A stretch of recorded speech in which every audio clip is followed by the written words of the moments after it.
Burn some rubber off here.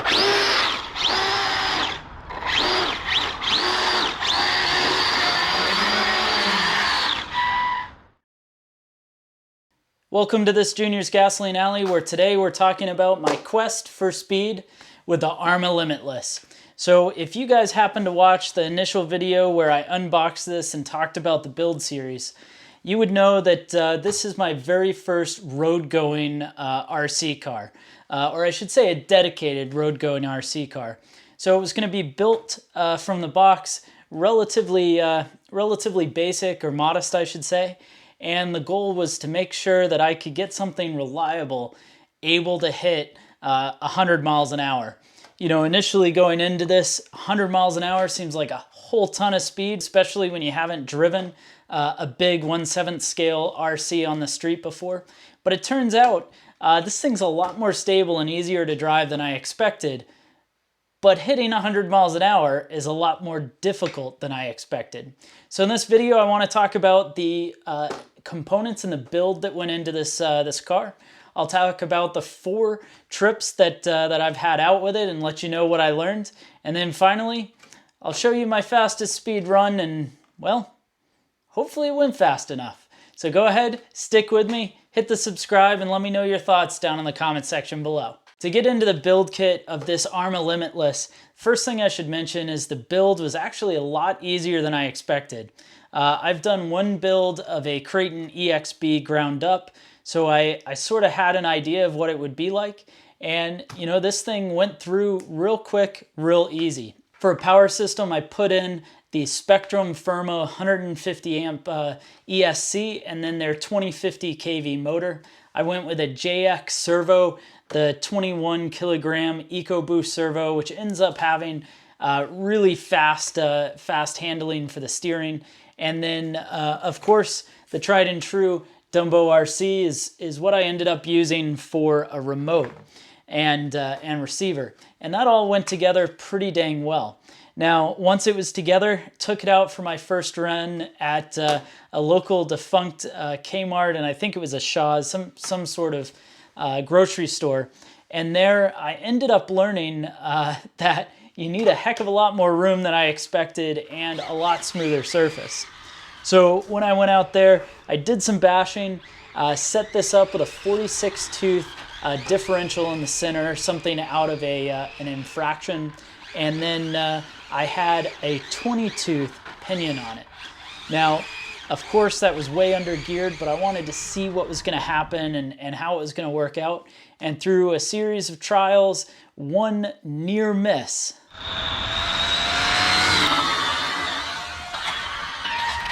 Oh my gosh, that got some air. It ended up hitting 62 miles an hour.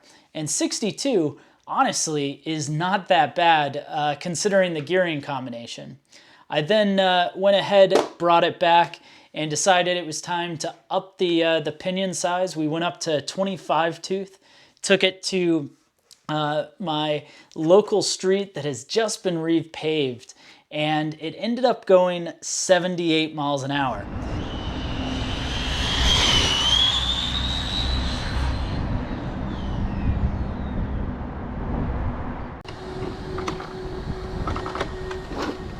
Definitely a battery issue here. 78, it's not too bad. But when it was going 78 miles an hour, it was basically hitting a cutoff. It would go and then it would hit the LiPo low limit cutoff, and you'd have to turn it off and turn it back on. What I ended up discovering is I had a set of Ovonic 3S batteries in there, and one of the cells was dropping out. So I think it just wasn't giving enough power, but it did still hit 78 miles an hour. With that in mind, I did what any reasonable person would do that's not thinking. I went and bought another set of cheap batteries. I got some HRB 6000 milliamp hour batteries, 60C. Put those guys in here, took it back out about a week or two later, same 25 tooth pinion and 46 differential, and went 84 miles an hour.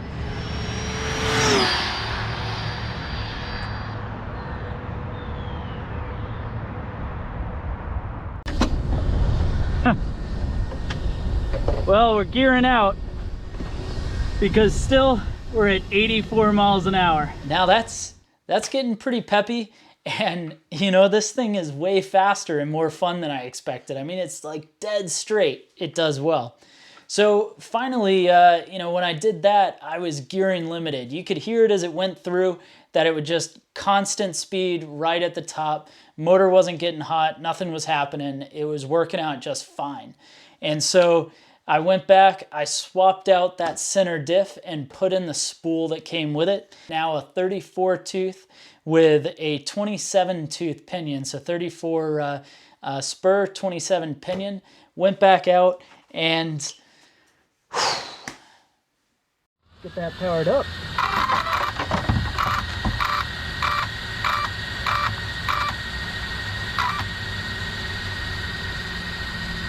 And then we'll reset our GPS here. And now with any luck, we'll be able to cross into that triple digit speed range.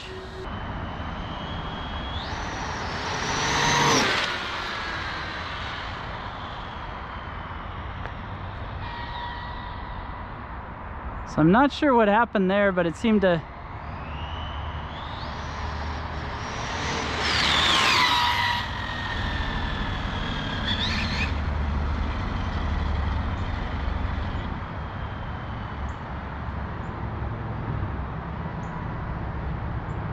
turn that around.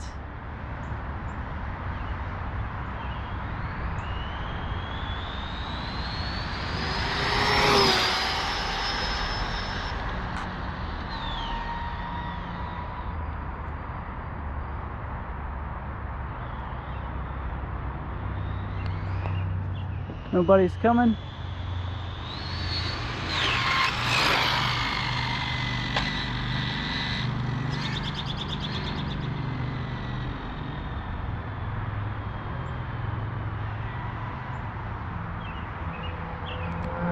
All right, let's give this a shot again.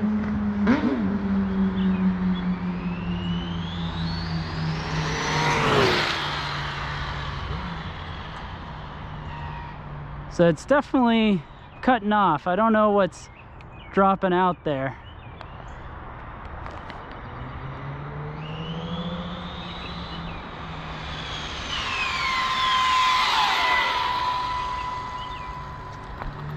Let's see what we got for speed here.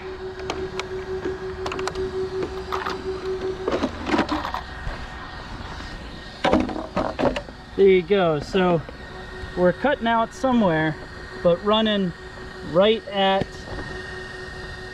95 miles an hour.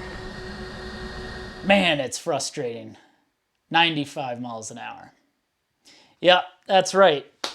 I went 95 miles an hour. I didn't crack triple digits, and I was hitting that that kind of wall where it's going real hard, and then you can hear it just dip. And I think that's when the voltage is dipping out. You know, the motor was pretty hot, but I could still keep a finger on it for a second or two. So hotter than it probably should have been. But I was doing back-to-back passes, and you know, several 95, and then it dropped down to 93 as the batteries were going down. So I think at this point I've got a couple of things to say. You know, the first piece for you is 100's a little faster than I expected. 95 is pretty dang close, but it ain't nothing to brag about. And then I think it's time for some real batteries. You know, I didn't feel like this thing was gearing limited on that 95 miles an hour run. So I think if I get a nice set of hot batteries in here, high C count, something that's going to support the load, it's going to be able to hit that 100. So go ahead and let me know your thoughts down in the comment section below. If you could pass along some knowledge from chasing speed records on your own, please do. If you've got some recommendations on 2 3S batteries that I ought to be running, I'd love to know that because there's so many options out there, and I want to make sure this next time that I go, it's going to crack that triple digits. Well, thanks for watching. Hit the subscribe so you can see the next video, and then definitely leave those comments down in the comment section below. All right, let's see if we can burn some rubber off here.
Oh, that's awesome.